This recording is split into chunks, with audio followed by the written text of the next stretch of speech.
እግዚአብሔርን እንዲያይ እግዚአብሔርን የሚያይበት አይኑ እንዲገለጥ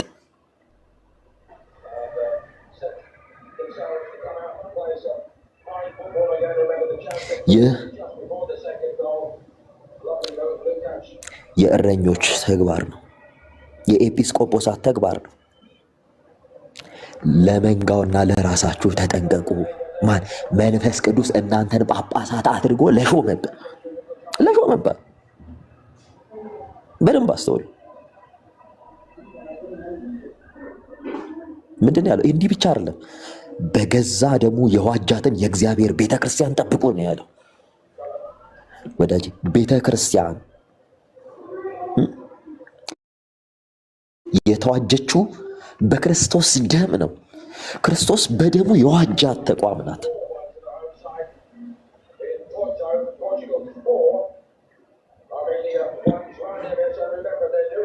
በገዛ ደሙ የዋጃትን የእግዚአብሔርን ቤተ ክርስቲያን ጠብቁ አላቸው። ይህ ኃላፊነት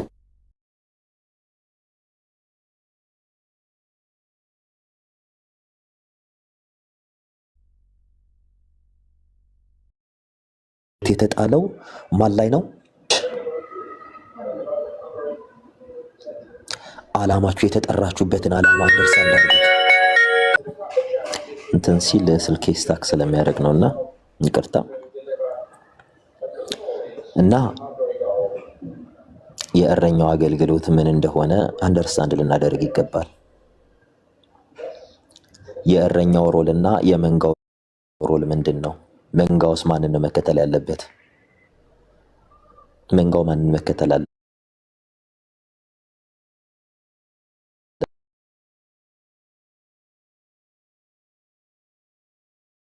መንጋው ክርስቶስን ሊገልጥለት የሚችል ከክርስቶስ ጋር ህብረት እንዲያደርግ የሚያደርገውን ክርስቶስን እንዲያይ የሚያደርገውን ያን ቅባ መንፈስ ቅዱስ ያለበትን መንፈስ ቅዱስ የቀባውን የእግዚአብሔር ሞገስ ያለበትን እግዚአብሔርን ሊያሳይ የሚችለውን እረኛ መከተል አለበት። እና የቀደሙ አባቶች እንዴት ነው ክርስትናን ዛሬ ላይ ሊያደርሷት የቻሉት? በነገራችን ላይ ይህ የወንጌል ክፍል ሲጻፍ ይህ የሐዋርያት ምግባር ወይም የሐዋርያት ስራቸው ሲጻፍ እንዲሁ አይደለም የተጻፈው። ከዚህ ቀደም ነግሬያችኋለሁ። የእረኛው ኃላፊነት ሰው መምረጥ አይደለም። የእረኛው ኃላፊነት አንድም ሰው ይሁን ሁለትም ሰው ሶስትም ሰው ይሁን ገብቶ የእግዚአብሔርን ቃል የመግለጥና የማስተማር ግዴታ አለበት። እግዚአብሔርን የማሳየት ግዴታ አለበት። ስለ መጽሐፍ ቅዱስ ሳስብ ምን ትዝ እንደሚለኝ ታውቃላችሁ? ምን እንደሚደንቀኝ ታውቃላችሁ? ስለ መጽሐፍ ቅዱስ ሳስብ በጣም የሚደንቀኝ ነገር ምን መሰላችሁ? ቅዱስ ሉቃስ ከ12ቱ ሐዋርያት አንዱ አይደለም። ከሐዋርያት ወገን ያልነበረ። በደንብ አስተውሉ። በሉቃስ ወንጌል ምዕራፍ 10 ከቁጥር 1 ላይ ክርስቶስ 70ውን ከሾማቸው አንዱ ነው። ከተሾሙት 72ቱ የቤተ ክርስቲያን ሽማግሌዎች አንዱ ሉቃስ ነው።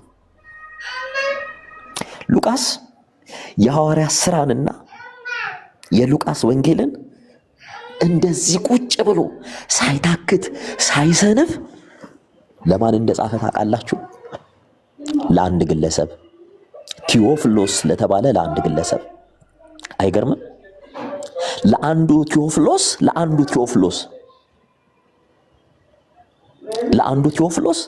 ሉቃስ የሉቃስ ወንጌልን ተወዳጁና ውዱ ቴዎፍሎስ ሆይ እያለ ዛሬ አይደለም ለአንድ ሰው ይሄንም ያህል መልእክት ልንጽፍ ይቅርና ዛሬ እኮ ብዙ ሰው በሌለበት እንኳን ገብተን ስለ እግዚአብሔር ቃል መናገር እንጸየፋለን። እግዚአብሔርን ማየት እግዚአብሔር ይከብራል ብለን እንኳን አናስብም። እግዚአብሔርን ማንን እንደሚያድን አታውቁም።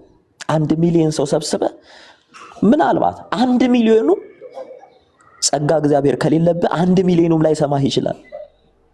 የእግዚአብሔር ጸጋ በአንተ ላይ ሲኖር አንድ ሰውን አስቀምጠ እንደ ሉቃስ ለቴዎፍሎስ ወንጌልን ሰብከህለት ወንጌል አልበቃ ሲለ እጅ እስኪቁስል ድረስ የሉቃስ ወንጌልን ትጽፋለህ። እጅ እስኪቆስል ድረስ የሐዋርያ ሥራ ብለህ የሐዋርያ ሥራን ትጽፋለህ። በደንብ አስተውል። የሐዋርያ ሥራ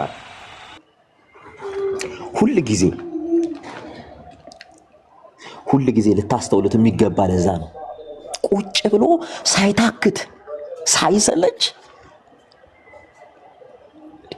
28 ምዕራፍ ነው ለአንዱ ቴዎፍሎስ የጻፈለት ሉቃስ፣ ለአንዱ ቴዎፍሎስ የሐዋርያ ሥራ ላይ እያንዳንዱ ሐዋርያት በምን አይነት መከራ ውስጥ እንዳለፈ፣ እያንዳንዱ ሐዋርያት እንዴት እንደተጠራ፣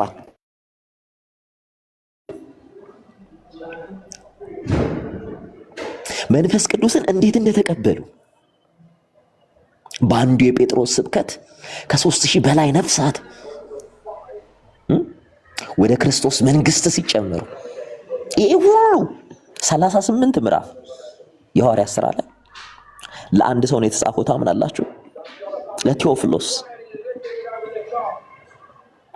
ነው የተጻፈው።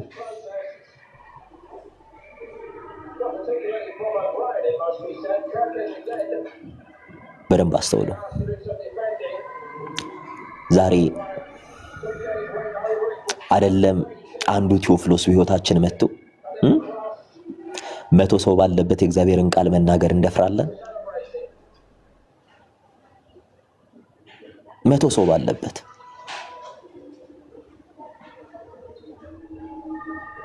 ከባድ ነው አይደል? ዛሬ ስለ እግዚአብሔር መናገር እንወዳለን፣ እንፈልጋለን። ዛሬ የሚያጅበን ሰው አንፈልግም። እስቲ ንገሩኝ፣ ብቻውን ሰው በሌለበት ወንጌል ስርጭት ብሎ ሞንታርቦ ተሸክሞ የወጣ ሰው የለም በሕይወቱ? ያ ትናንት የነበረ ሕይወት ዛሬ ላይ ምንድን የነካው? ሴቶች እህቶች አገልግሎታችሁ ምንድን ነው? በእውነት እንደ ክንክራውሷ ቤተክርስቲያን ያቺ በአንዱ የጌታ ማዕድ አንቀመጥም ብለው በእግዚአብሔር ሕዝብ ላይ ስላመጹ አይሁድ ነው? ስላመጹ አሕዛብ ነው? እውነት ይሄን የማስታረቅ ስራ እንሰራለን? በነገራችን ላይ ቅዱስ ጳውሎስ ቆሮንቶስ ስብከትን እየሰበከ ነበር። ይሄ ሁሉ ነገር ሲፈጸም በቆሮንቶስ ስብከትን እየሰበከ ነው። የቆሮንቶስ ክርስቲያኖችን እያጸናቸው ነበር። ታውቃላችሁ የቆሮንቶስ ክርስቲያኖች ምን ያህል አስቸጋሪ እንደነበሩ። ዛሬ እኮ ወንጌልን ያልሰማ ሰው የለም። ዛሬ ወንጌልን ያልተማረ ሰው የለም። ወንጌልን የማያውቀው ሰው የለም። እንግዲያስ ታዲያ ለምንድን ነው ይህን ወንጌል መኖር ያቃተን? ዛሬ እንደ ፌቨን አይነት አገልጋይ እንዴት ከቤተ ክርስቲያን ሊጠፋ ቻለ? ዛሬ በቤተ ክርስቲያን አገልግሎት የምትጸና በሐሳብ ለተከፈሉ ክርስቲያኖች መፍትሄ የሚሆን የእግዚአብሔር መንፈስ ያደረበትን እረኛ ጠርታ የምታመጣ እንደ ፌቨን ያለች አገልጋይ እንዴት ጠፋች? ፌቨን ከአይሁዶችም አልነበረችም፣ ከአሕዛብም ወገን አልነበረችም። ለቅዱስ ጳውሎስ ስትነግረው በጣም እያዘነች ይሄው ሐዋርያው ቅዱስ ጴጥሮስ መጥቶ እውነተኛውን የክርስቶስ ወንጌል ለሕዝቡ ሰብኮት ነበር፣ አስተምሮ ነበር። ብዙዎችን ወደ ክርስቶስ መንግስት ጨምሯቸው ነበር። ብዙዎች በአንዲቱ የክርስቶስ ቤተ ክርስቲያን ውስጥ ኅብረት ያደርጉ ነበር። ነገር ግን አሁን አይሁዶችና አሕዛቦች በገዛ ልማዳቸው የክንክራውስ ቤተ ክርስቲያን ላይ ሕመም ሆነውባታል። የክንክራውስ ቤተ ክርስቲያን ታማለች። ክርስቲያኖች ታመዋል።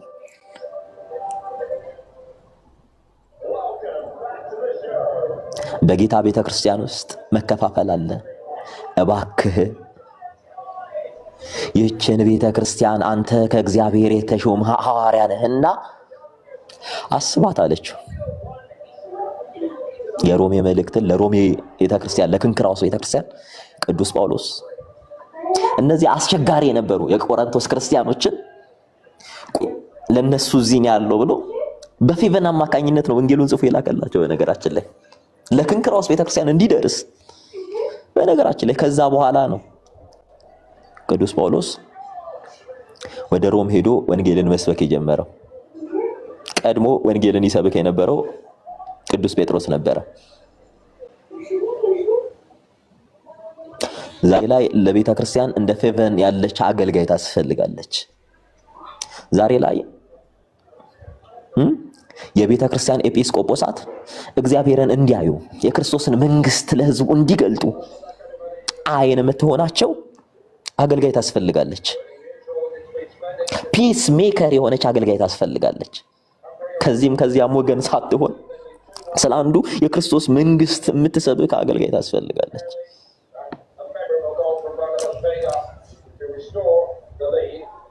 መፍትሄ አምጪ ሰዎች በክርስቶስ እንዲጸኑ የምታደርግ አገልጋይ ሴት ታስፈልጋለች። ሰዎች እግዚአብሔርን እንዲያዩ ልታደርግ የምትችል ሰው ፒስ ሜከር የሆነች አገልጋይ ሴት ታስፈልጋለች። ዛሬ ህዝቡ ወደ እግዚአብሔር መንግስት እንዲመጣ ህዝቡን የምታግዝ አገልጋይ ሴት ታስፈልጋለች። እውነት እኔ በክርስቶስ ክርስቲያን ነኝ እምትይ፣ በግንባሬ ላይ የደሙ ማህተብ አለ እምትይ፣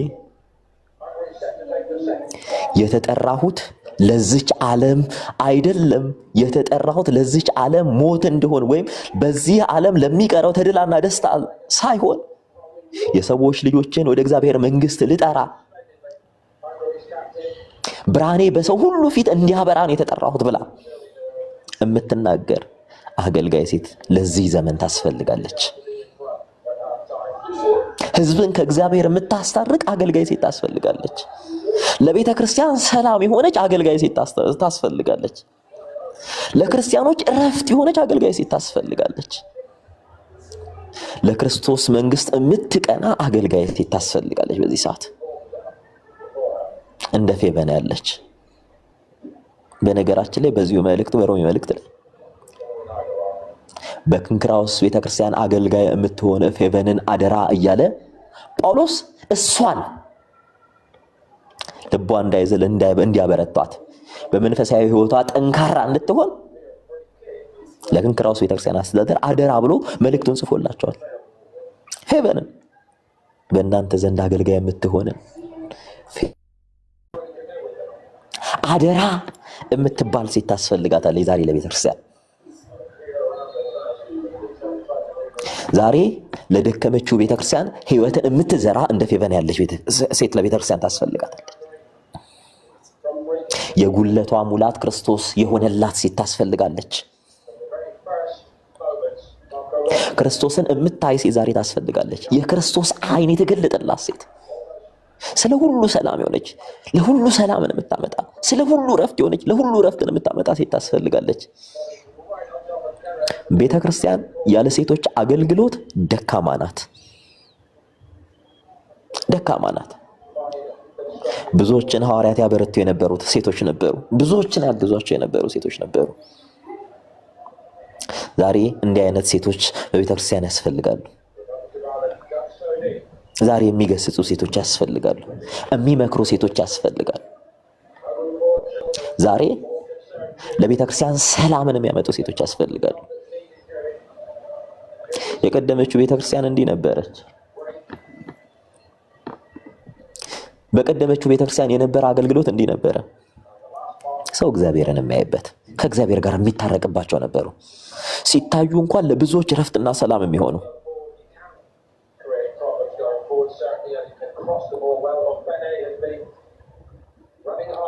አያችሁ፣ ብርሃናችሁ በሰው ፊት ሁሉ የበራ ይሆን የተባላችሁት። እህቴ ብርሃንሽ በሰው ፊት ሁሉ የበራ እንዲሆን ዛሬ ቆርጠሽ ተነስተሻል ወይ? ዛሬ የሱ ወታደር ልትሆኚ ወገብሽን አስረሽ ተነስተሻል ወይ?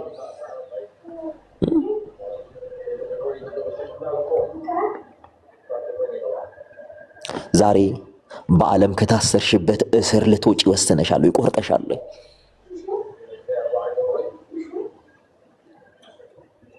ዛሬ እግዚአብሔር በእኔ ይከብራል፣ እኔ የእግዚአብሔር ክብር መገለጫ ነኝ ብለሽ ቆርጠሽ ተነስተሻል።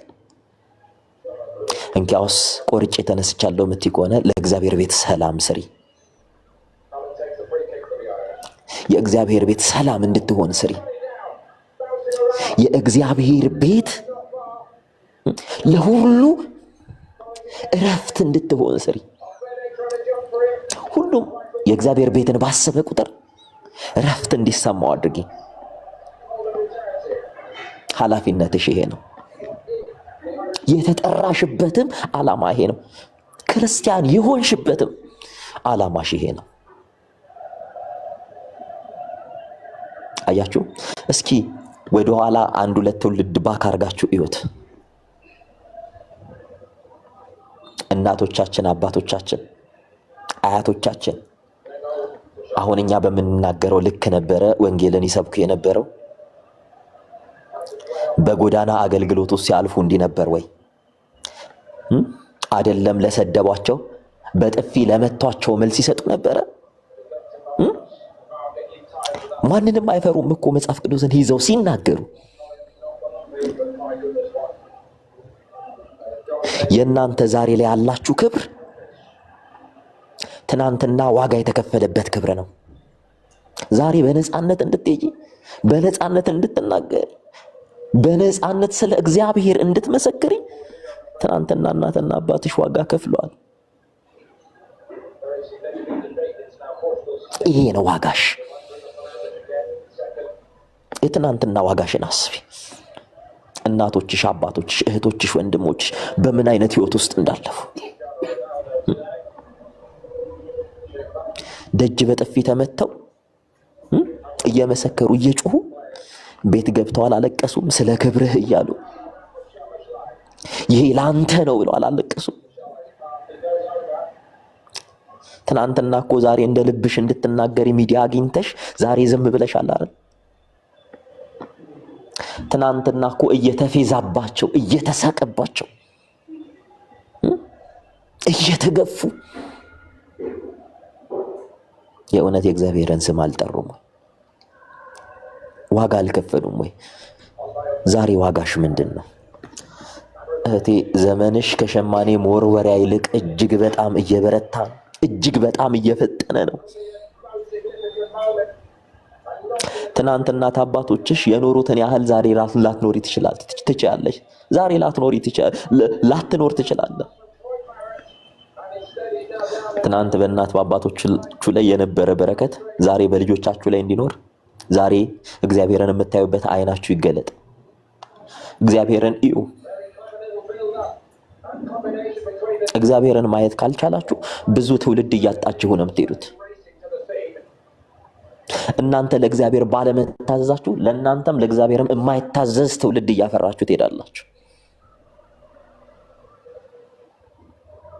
እናንተ እግዚአብሔርን ባለመስማታችሁ እናንተንም እግዚአብሔርንም የማይሰማ ትውልድ እየፈጠራችሁ ነው የምትሄዱት።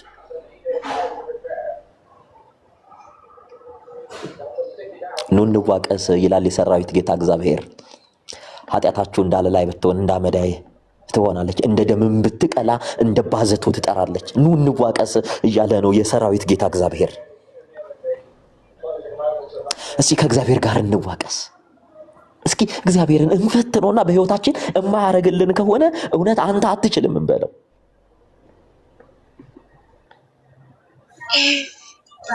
ዛሬ ምንም ነገር በህይወትሽ ሳይጎልብሽ እግዚአብሔርን ሁሉን ነገር አሟልቶልሽ ትናንትና አስረስቶሽ በምድራዊ በረከት ዛሬ ላይ ባርኮሽ ዛሬ ደስተኛ ሆነሽ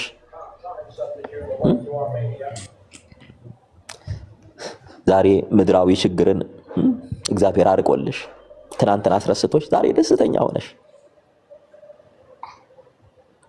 ብታይ የእውነት የደስታሽ ሁሉ የሰላምሽ ሁሉ ምንጭ ሆነ እግዚአብሔርን እያገለገልሽበት ነው ወይ? እግዚአብሔርን እያየሽበት ነው ወይ? ትናንትናሽን ያስረሳሽን እግዚአብሔር በእውነት እያመሰገንሽው ነው? እያገለገልሽው ነው? በእውነት ለእርሱ ሕይወትሽን ሰጥተሻል? ለእርሱ ተሰጥተሽ እየኖርሽ ነው?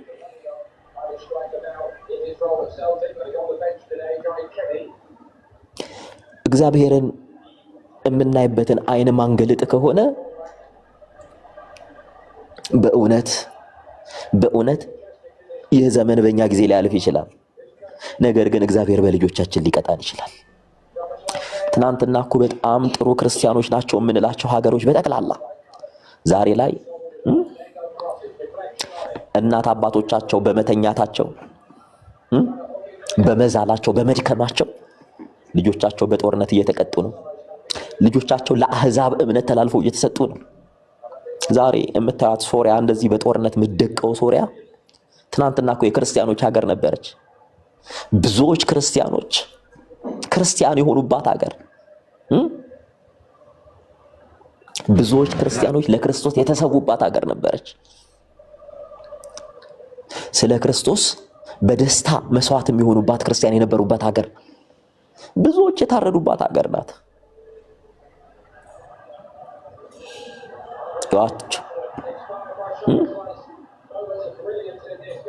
ቅዱስ አግናጢዮስን ተመልከቱት። የቅዱስ ዮሐንስ ደቀ መዝሙር የነበረ በዚያው ዘመን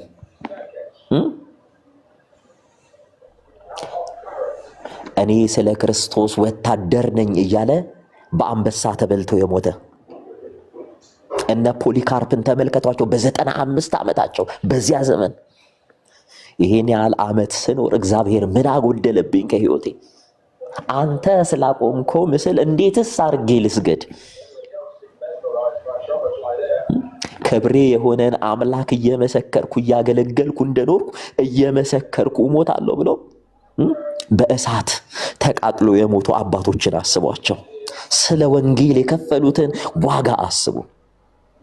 ስለ ወንጌል የተገረፉበትን፣ ስለ ወንጌል የተሰቀሉበትን፣ ስለ ወንጌል ሲሉ ቆዳቸው የተገፈፈ አባቶችን ተመልከቷቸው። በደንብ አስተውሉ። እነ ሶሪያ ትናንትና የክርስቶስ ወንጌል የተሰበከባቸው ሀገር ናቸው። እነ ቱርክ የክርስቶስ ወንጌል የተሰበከባቸው ሀገር ናቸው። ታላላቅ መጽሐፍት የተጻፈባቸው ሀገሮች ናቸው። እነ ግሪክ ታላላቅ ወንጌል የተሰበከባቸው ሀገሮች ናቸው። ታላላቅ መጽሐፍት የተጻፈባቸው ሀገሮች ናቸው። አስባችኋል? ኤፌሶን ዛሬ ላይ ቱርክ ናት። ዛሬ በኤፌሶን ቤተክርስቲያን የለም። ዛሬ ላይ በኤፌሶን የአህዛብ መስጊድ ነው ያለው። ዛሬ ላይ ለምን ሆነህ ብለህ መናገር አትችልም። እግዚአብሔር ብሉይ ኪዳንን ያስቀመጠልን ከእስራኤላውያን ታሪክ እንድንማር ነበረ። መማር አልቻለም። እስራኤላውያን በብሉይ ኪዳን ፊታቸውን ከእግዚአብሔር ዞር ባደረጉ ቁጥር እግዚአብሔር ይቀጣቸው ነበረ። ልክ ወደ እግዚአብሔር ሲመለሱ እግዚአብሔር በምህረት አይኑ ይጎበኛቸው ነበረ። እነርሱም ተሰባሪ ልብ ስላላቸው ቶሎ ብለው ይመለሱ ነበረ። አያችሁ፣ እግዚአብሔር የሚቀጣችሁ አይናችሁን ከእግዚአብሔር ያባዞራችሁ ጊዜ ነው። ዝም ባላችሁ ጊዜ ነው። ስላንተ አንናገርም ብላችሁ ባመጻችሁ ጊዜ ነው።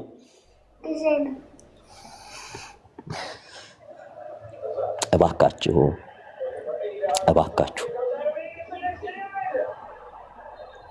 ዛሬም ነገም ለሚመጣው ትውልድም መድኃኒት እንሆነው፣ እንታደገው።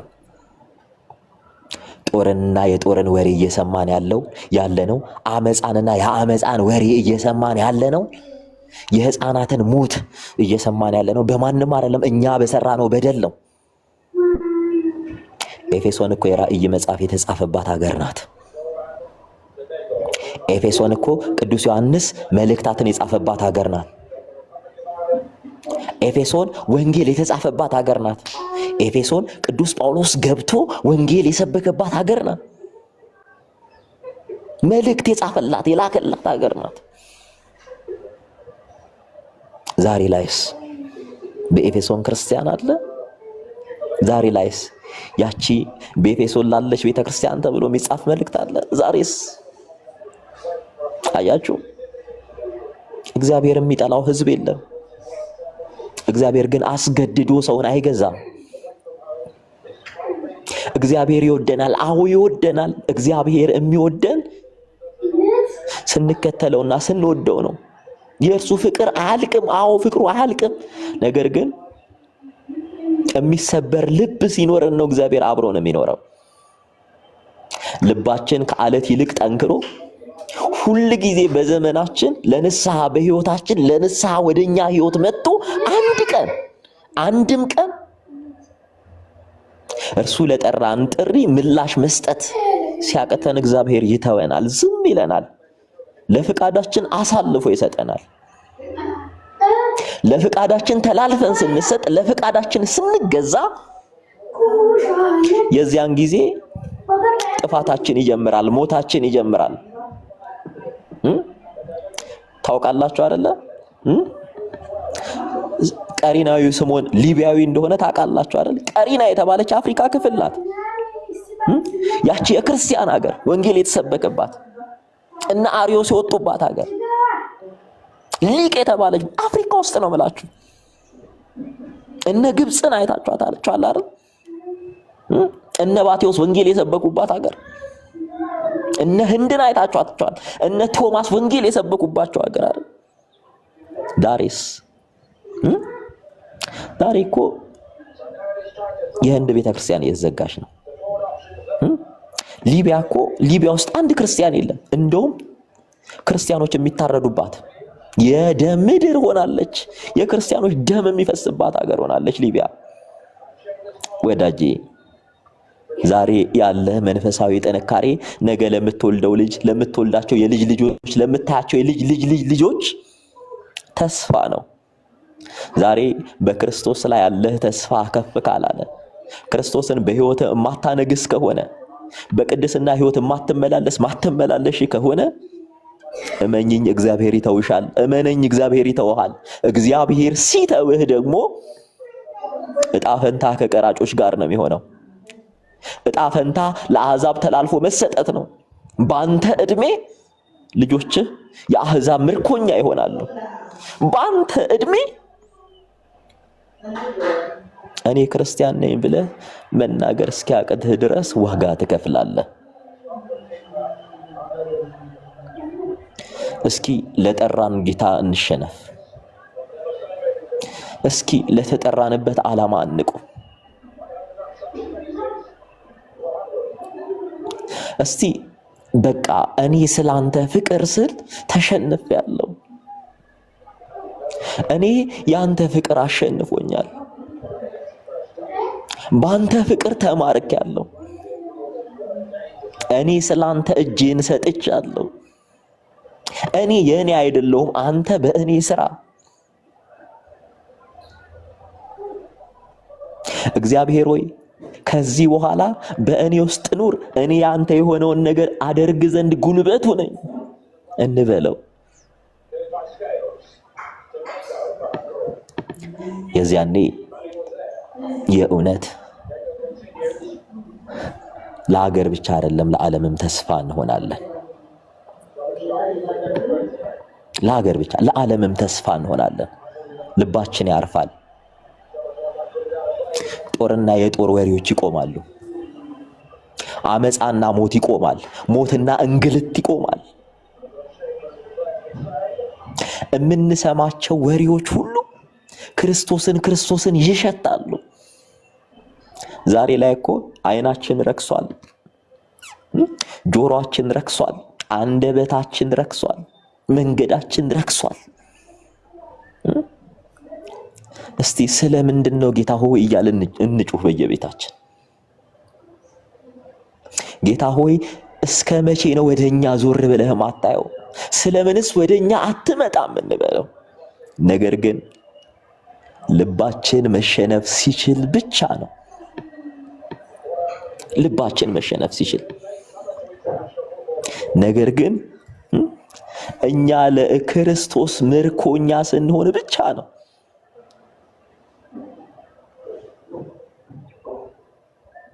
እዚያን ጊዜ ኑ እንዋቀስ ይለናል። እስኪ ፈትኑኝ ይላል። እስኪ እንደማላደርግላችሁ አሳያችኋለሁ፣ ፈትኑኝ ይላል። እንደ ኃጢአታችሁ እንደ አለላይ ብትሆን እንደ አመዳይ ትነጣለች፣ እንደ ደምም ብትቀላ እንደ ባዘቶ ትጠራለች። እርሱ ሲያጥበን የበረዶ ንጣትን ታውቃላችሁ አይደለ?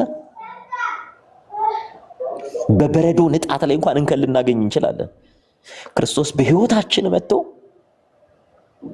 ክርስቶስ ሲያጥበን ከበረዶ ይልቅ ነጭ እንሆናለን።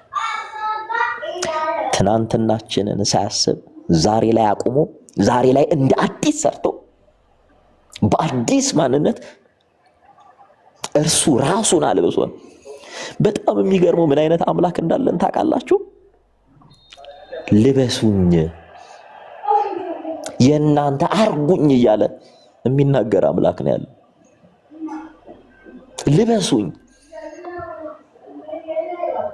ክርስቶስን የለበሰ ሰው ለብዙዎች ረፍት ነው፣ ለብዙዎች ሰላም ነው።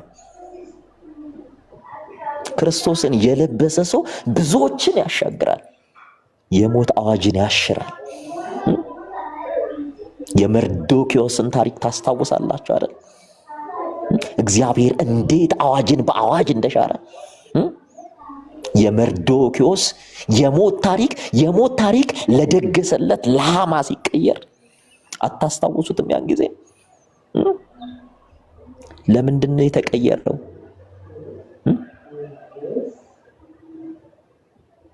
የአስቴርን ጸሎት አስተውሉ ሴቶች። አስቴር ልቧ ምን ያህል ለእግዚአብሔር ቅን እንደነበረ። አስቴር ህዝቡን ወደ እግዚአብሔር ጩሁልኝ እንዴት እንዳለች። አስቴር ለነዛ ሁሉ ለተገፉ ለተበደሉ የእግዚአብሔር ሰዎች መልስ ሆነች። ሴቶች እግዚአብሔር በእናንተ ይጠቀማል። እግዚአብሔር በእናንተ ብዙዎችን ሊጎበኝ ይፈልጋል። ለብዙዎች የእግዚአብሔር ሰዎች ረፍት ሆናችኋል። ዛሬም እንዲህ አይነት አገልጋይ በየቤተ ክርስቲያኑ እግዚአብሔር ይፈልጋል።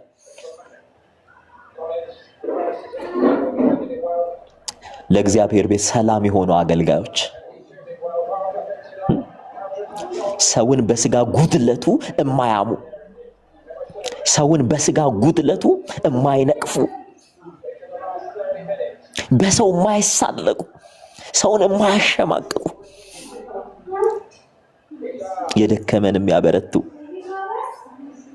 በክርስቶስ ፍቅር ልብን የሚማርኩ፣ አይኖች ወደ ቀራንዮ እንዲመለከቱ ክርስቶስን እንዲያዩ ሊያደርጉ የሚችሉ እንዲህ አይነት አገልጋይ ሴቶችን እግዚአብሔር ይፈልጋል።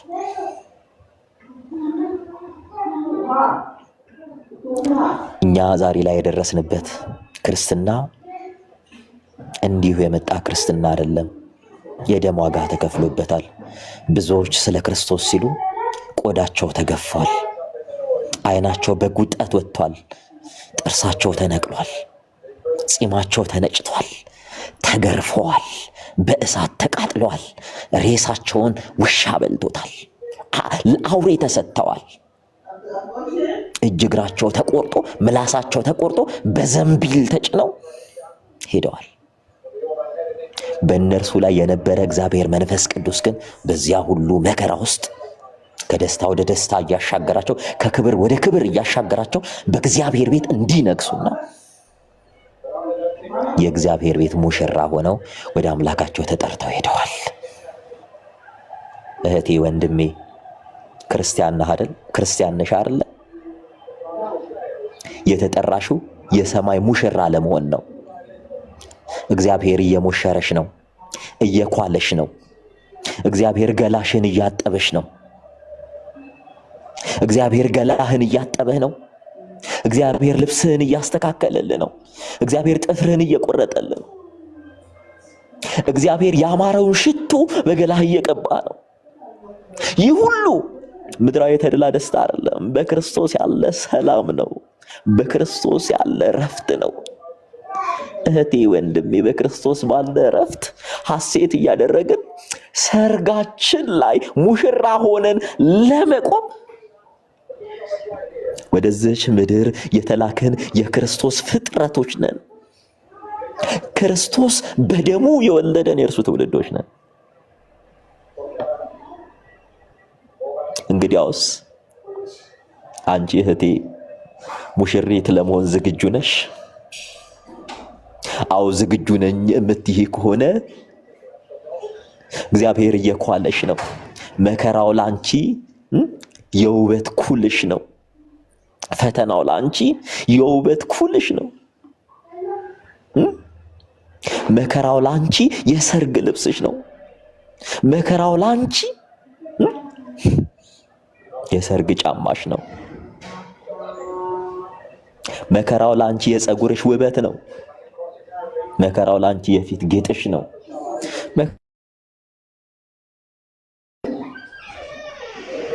በዚህ ኩል እየኳለሽ ነው። ለየትኛው መከራ ለሌለበት ዓለም፣ ፈተና ለሌለበት ዓለም፣ ጭንቀት ለሌለበት ዓለም ዘላለም ተድላ ደስታ እያደረሽ እንድትኖሪበት ለታጨሽው ዓለም እባክሽ የሙሽርነት ጊዜሽን በደንብ ተጠቀሚው። ሙሽራው ክርስቶስ ከእርሱ ጋር ሊሞሽርሽ ሌት ተቀን ባንቺ ላይ እየሰራ ነው። እባክሽ እንደ 5ቱ ቆነጃጅቶች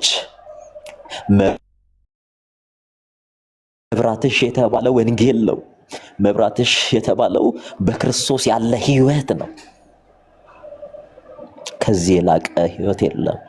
በእርሱ ከተሰጠን በላይ ምድር ልትሰጠን አትችልም። ሁሉ ነገር ጊዜያዊ ነው። ምድር ብትሰጠን ብታስቀን ደስተኛ የሆንን ብታስመስለን ለጊዜው ነው። ከአንድ ቀን አይበልጥም። ከአንድ ሳምንት ከአንድ ዓመት አይበልጥም። ከዚያ በኋላ እርሷ ወዳዘጋጀችልሽ መከራ ነው የምትመራሽ። ከዚያ በኋላ እሷ ወዳዘጋጀችልህ መከራ ነው የምትመራ። አሁንም እላችኋለሁ በጌታ ደስ ይበላችሁ። ሙሽሪት ሆይ በጌታ ደስ ይበልሽ። በጌታ አሁንም እልሻለሁ ደስ ይበልሽ። ሙሽራው ሆይ በጌታ ደስ ይበልህ እልሃለሁ። ዛሬ ብዙ ነገር አስጨንቆ ሊሆን ይችላል። የትዳር ጉዳይ አስጨንቋል። ልጆችን የማሳደግ ጉዳይ አስጨንቋል። ሁሉ ነገር አስጨንቋል። ሁሉ ነገር ፈተና ሆኖብሃል። ሁሉ ነገር መከራ ሆኖብህ ሊሆን ይችላል። አየህ ያ ለነገ ሰርግህ ለሙሽርነትህ በበጉ ፊት ሙሽራ ሆነ እንድትገለጥ ውበትህ ነው፣ ክብርህ ነው። እና ሁላችሁም እድለኛ ናችሁ። ሁላችሁም እድለኛ ናችሁ። በዚህ አምላክ ስለተጠራችሁ፣ በዚህ አምላክ ስለታጫችሁ፣ ለዚህ አምላክ ክብር ስለሆናችሁ፣ የእውነት ደስተኛ ስለሆናችሁ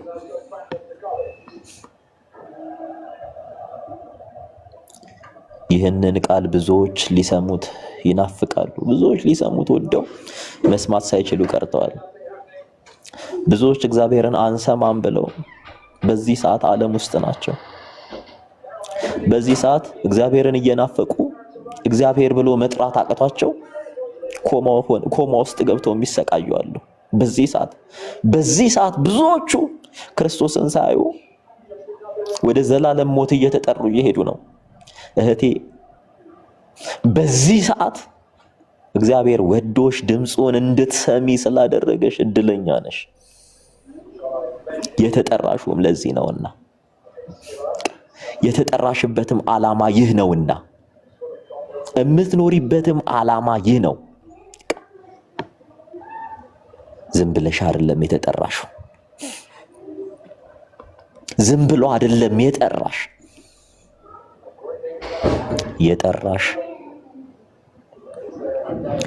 በደሙ ሊገዛሽ ነው። በደሙ ሊያትምሽ ነው። የጠራሽ የዘላለም ሕይወትን ሊሰጥሽ ነው። የጠራ የዘላለም ሕይወትን ሊሰጥህ ነው። ይሄ ነው ታላቁ ክብር። ይሄ ነው በክርስቶስ ያለ ፍቅር። ብዙዎች ይህን የእውነት ቃል ሊሰሙ እንኳን ትዕግስት የሚያጡበት ዘመን ላይ ነው ያለሽው። ሊሰሙ እንኳን ትዕግስት የሚያጡበት ዘመን ላይ ነው ያለው። ብዙዎች በእግዚአብሔር ቃል የሚያላግጡበት ዘመን ላይ ነው ያለው። ብዙዎች የእግዚአብሔር ድምፅ እንደ ተራ እንደሚንሿሿ ጽናጽል እየቆጠሩ ሞክ የሚያረጉበት ዘመን ላይ፣ ብዙዎቹ ፍርደ እግዚአብሔርን የሚንቁበት ዘመን ላይ ነው ያለው። አንተ አንቺ በእግዚአብሔር ጥላ ውስጥ ስላለሽ ደስ ሊላችሁ ይገባል። ደስ ሊልሽ ይገባል።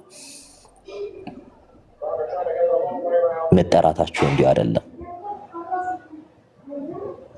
መጠራታችሁ በከንቱም አይደለም። መጠራታችሁ ለምድራዊ ዋጋ አይደለም። መጠራታችሁ ለሰማያዊ በረከት ነው። እግዚአብሔር ይጠብቃችሁ። በእውነት በእግዚአብሔር ባለ ጸጋ፣ በእግዚአብሔር ባለ በረከት እግዚአብሔር ሕይወታችንን ባርኮት፣ እግዚአብሔር ሕይወታችንን ለእርሱ ቀድሶ በእውነት በፊቱ ቆመን በፊቱ ነገ ሳናፈር ሳንሸማቀቅ እርሱን የምናመሰግንበት እርሱን የምናገለግልበትን እግዚአብሔር ጸጋ ይስጠን። ከዚህ የበለጠ ምንም ተድላና ደስታ የለምና፣ ከዚህ የበለጠ ምንም ረፍት የለም። ጊዜያችሁን ከእግዚአብሔር ጋር አውሩበት። እንደ ኤማውስ መንገደኞች፣ የኤማውስ መንገደኞች ንግግራቸው አንደበታቸው ሁሉ ክርስቶስ ነበር። ስለነርሱ የሞተ ስለነርሱ የተሰቀለ ዋጋን ስለከፈለ። እመኑኝ ክርስቶስን በአካል ታገኙታላችሁ። ስለ እርሱ ሁሉ ጊዜ በቅንነት እንደ ኤማውስ መንገደኞች የምታወሩ ከሆነ በመንገድ ከክርስቶስ ጋር ትሄዳላችሁ። በማዕዳችሁ ትጋብዙታላችሁ። በማዕዳችሁ አብሯችሁ ማዕድን ይታደማል። ከክርስቶስ ጋር በአንድ እልፍኝ ቁጭ ትላላችሁ። እመኑኝ። ልባችሁ ትሁት ይሁን። ልባችሁ ቅን ይሁን። የመረጣችሁ ቅን አምላክ ነው። የመረጣችሁ ትሁት አምላክ ነው። የመረጣችሁ እንደ ምድራዊ ምርጫ አይደለም፣ በእጅ ብልጫ ወይም በእውቀት አይደለም። በእውቀትና በእጅ ብልጫ ቢሆን ምድር ላይ ብዙ ባለጠጎች አሉ፣ ብዙ ጠቢባን አሉ፣ ሰው መግዛት የሚችሉ ድምጽ መግዛት የሚችሉ ምንም ነገር ማድረግ የሚችሉ ብዙ አሉ። ድህነታችንን ሳይጠየፍ ማንነታችንን ሳይመለከት ትንሽ ናችሁ ብሎ እንደ ሰው ሳይገፋን ከታናሽነት አንስቶ በታላቅ ሰገነት ላይ በእርሱ ክብር እንድንቆም ያደረገ የጠራን አምላክ ነው። የተጠራ ነው። ለዚህ ነው። እድለኞች ናችሁ። የእውነት እድለኞች ናችሁ። ይሄን አምላክ እንድታዩ ተስፋ አደርጋለሁ። እርግጠኛ ነኝ ታዩታላችሁ። ልባችሁን ብቻ ስጡት። እኔነቴ እኔ ራሴ እኔ አይደለሁም፣ እኔ ራሴ አንተ ነኝ። ጌታ ሆይ ስራዬን በሉት። የትናንትና ህይወታችሁ የሚያስጨንቃችሁ ሰዎች፣ በትናንትና ህይወታችሁ ትናንት እንዲነበርኩ የምትሉ ሁሉ ነገር እግዚአብሔር ለበጎ ይሆን ዘንድ ነው። ያልሆነልህም ለበጎ ነው፣ የሆነልህም ነገር ለበጎ ነው። ካልሆነ ስለማይጠቅምህ ካልሆነ ስለማይጠቅምሽ ነው። እግዚአብሔር ባለሽ ነገር ላይ ሊባርክሽ ነው። በእግዚአብሔር ባለሽ ነገር ላይ እሱን እንድታይ ሊያደርግሽ ነው። እግዚአብሔር ባለሽ ነገር ላይ እርሱን እንድታመሰግኝ ሊያደርግሽ ነው። ስላጣሽም እግዚአብሔርን አመስግኝ። ያሳጣኸኝ ካንተ እንዳልሸሽ ነው በይ። ስላጣህም እግዚአብሔርን አመስግን። ያሳጣኸኝ ካንተ እንድሸሽ ስለማትፈልግ ነው በል። የክርስቶስ ልብ ይኑረን። ትሁት ማንነት ይኑረን። በክርስቶስ ፊት እርቃናችንን እንቁም። ክብሬ አንተነ፣ ማዕረጌ አንተነ፣ መንገዴ አንተነ፣ ጉዞዬ አንተነ፣ ስኬቴ አንተነ።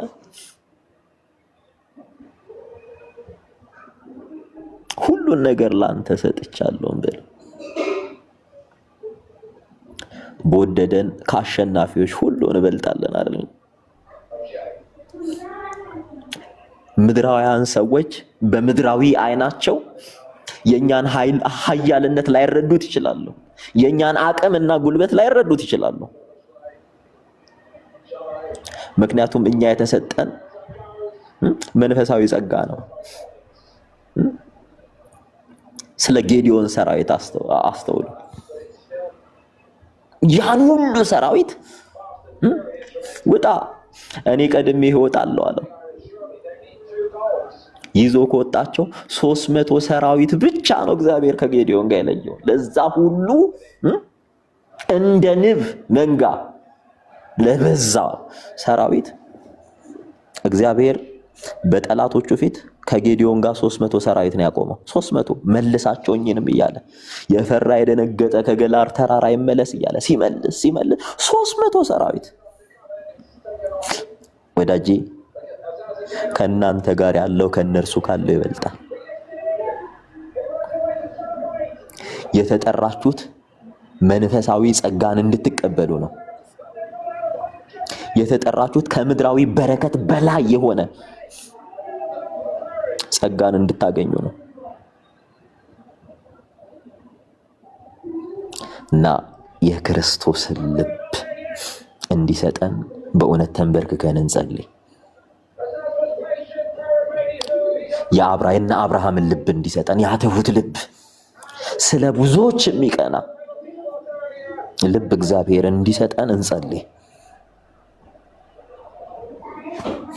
ለጎረቤቶቻችን አይደለም ለሀገርም ጭምር በረከት እንሆናለን። እግዚአብሔር አምላክ ይህን በረከታችንን አይንፈገን። በእውነት ጸጋውን አያርቅብን። በቤቱ እንድንኖር እርሱን መስለን እንድንኖር ህይወታችን በእርሱ እንዲገለጥ እርሱን የምናይበትን አይን አብርቶ በእውነት ከሚወዳት ካዘጋጀልን ከታላቁ መንግስቱ ይቀላቅለን ዘንድ በእውነት የእግዚአብሔር ፍቃድ ይሁን።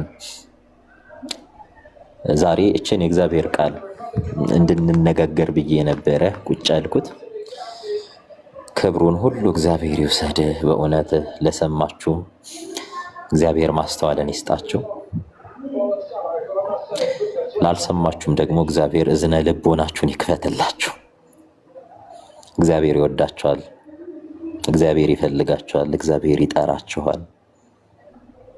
የመዳን ቀን ዛሬ ናት። ከዚህ በኋላ ምን እንደምትሆን አታውቅም። በህይወትህ ምን እንደሚከሰት አታውቅም። በህይወትሽ ምን እንደሚሆን አታውቂም። በህይወትሽ ምን እንደሚከሰት አታውቂም። ዛሬ ልብሽን ለእግዚአብሔር ሰሚት አድርጊ፣ ለእግዚአብሔር አስገሽ። ጌታ ሆይ ከዚህ በኋላ እኔ አንተ ነኝ በይ። ጌታ ሆይ ከዚህ በኋላ እኔ ካንተ ወደ ማን እሄዳለሁ በይ። ካንተ ወደ ማንም አልሄድም በይ። የዚያኔ በእውነት በክርስቶስ ባለ በረከት ህይወትሽ በሙሉ ይባረካል። በረከትን ምድራዊ በረከት ብቻ ነው ብለሽ እንዳትጠብቂ፣ ምድራዊ በረከት ነው ብለሽ ብቻ እንዳትጠብቅ። የሰው ልጅ ትልቁ በረከት የመንፈስ ነፃነት ነው፣ የህሊና ሰላም ነው፣ በክርስቶስ ያለ እረፍት ነው። እግዚአብሔር በእውነት አባቶቻችን ወዳለፉበት የእረፍት ዓለም እግዚአብሔር ይምራን። በእርሱ ያለ ደስታ በህይወታችን እንዲሆን፣ በህይወታችን እንዲገለጥ፣ በእርሱ ያለ እንቅልፍ እንድናንቀላፋ፣ በእርሱ ያለ መንገድ እንድንጓዝ፣ ያ ሰላም፣ ደስታ፣ ውሳጣዊ ተድላ ያለበት ህይወት የተጠራ ነው። ለዚህ አገልግሎት ነው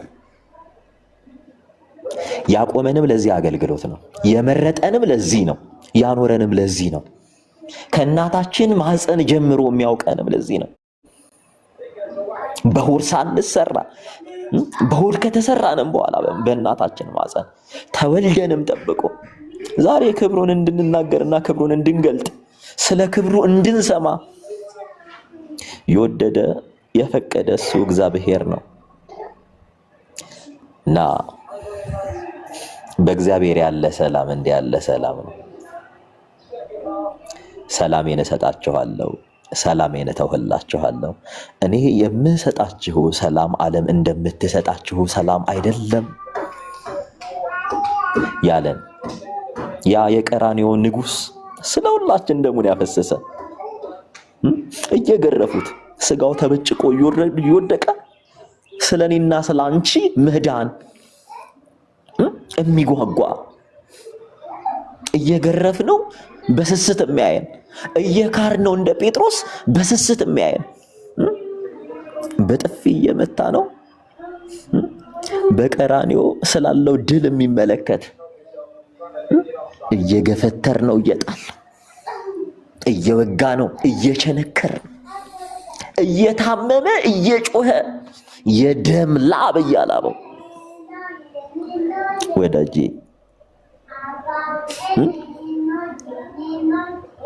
ተከተለኝ ያለህ ያ አምላክ ነው። እንዲሁ ሊተውህ እንደምናምንቴ እንድትቆጠር አይደለም ተከተለኝ ያለህ። ስላንተ ሲል ሕማምን የታመመ ስላንተ ኃጢአት ሲል የተገረፈ ስላንተ ኃጢአትና በደል ሲል ርኩሳንና አመፀኞች በሚቀጡበት በአመፀኞች መቀጣጫ ምድራችንን ያረክሳል ብለውት ሰማይና ምድርን የፈጠረን አምላክ ከምድር ከፍ አድርገው ለዚያ እንጨት ሸንክረውት ጠማኝ ሲል ምድርን በውሃ ላይ ያጸና ቀላያትን የዘረጋ ፍጥረታትን ሁሉ የሚመግብ ጌታ ጠማኝ ሲል የክፋታችን ጥግ ሆኖ በሰፈነግ ሐሞት እያጠጣ ነው፣ ሆምጣጤ እያበላ ነው። በዚህ ሁሉ ፍቅር ውስጥ ይቅርታ ያደረገልን አባትና አምላክ ነው ያለን። ትሁት አምላክ የፍቅር ጥግ ባውንደሪ ወሰን ወዳጄ የተጠራው በዚህ አምላክ ነው።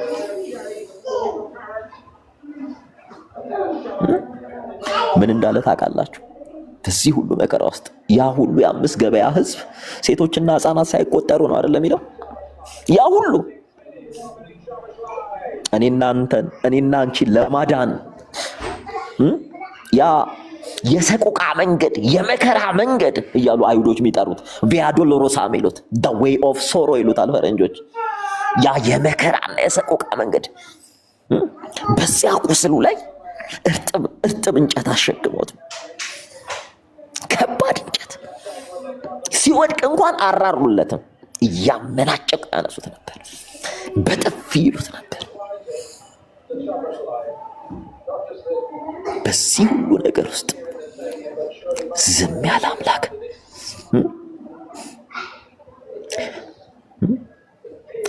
ሶስት ዓሣና 5 ቂጣ አበርክቶ ያበላቸው ያ ሁሉ ህዝብ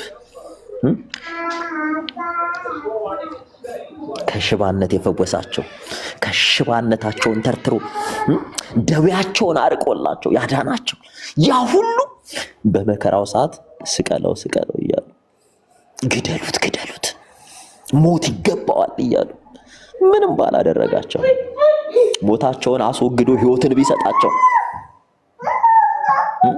በሐሰት ሸንጎ አቁመውት በጥፊ እየመቱት ይህ ሁሉ ህዝብ ሲከሳ አንዳች ነገር እንኳን አትናገርም ሲሉ ዝም ጸጥ።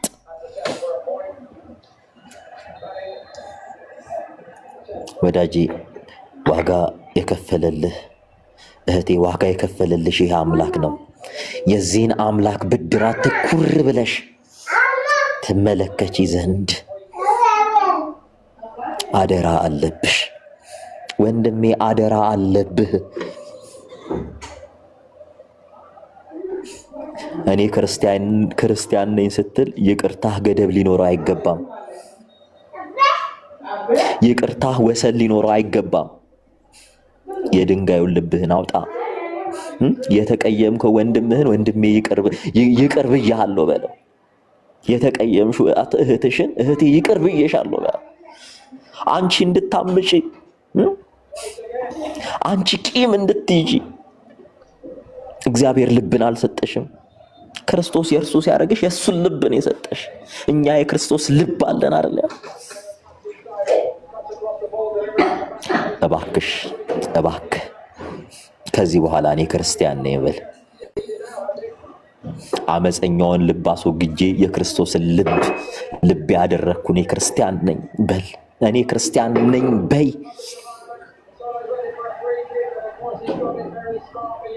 እግዚአብሔር ያክብራችሁ።